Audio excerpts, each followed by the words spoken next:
Our last president came in 1996, and one of the first things that he really wanted to do as part of his presidency was expand opportunity. So his first real charge was increasing the amount of financial aid that was available to students so that anybody that qualified for Brophy could attend. But what that meant was there were kids coming in who were getting significant financial aid but would still struggle when they got here, sometimes academically, sometimes socially, usually both. And there were kind of different iterations of support to help those kids beyond financial aid. So, mandatory tutoring after school and kind of an early entry summer program.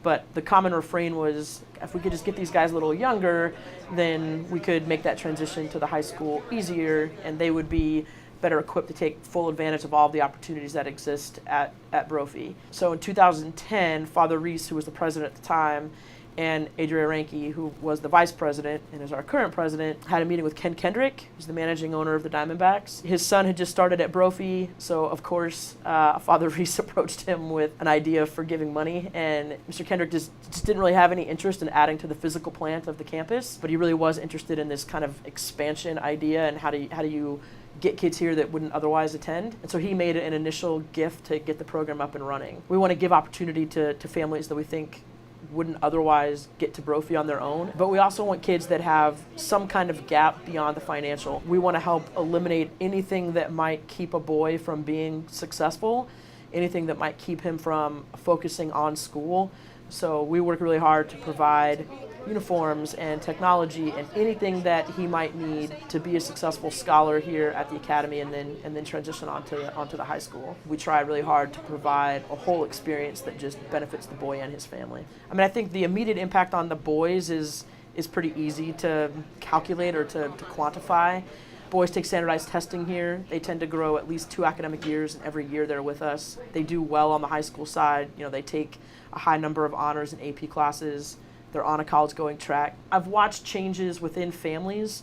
So, I can think of a boy who's a graduate now, and the first year or so, his mom was really scared of our school, scared to drive across town, kind of overwhelmed to be on Brophy's campus. Last year, she led the Spanish-speaking parent group at the high school.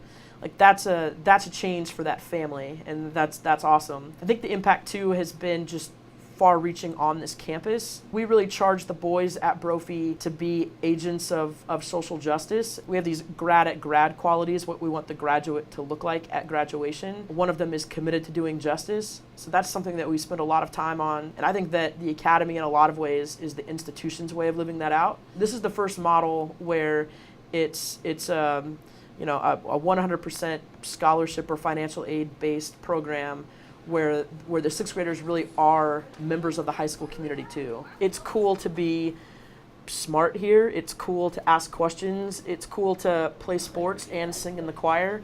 It's cool to care about the world.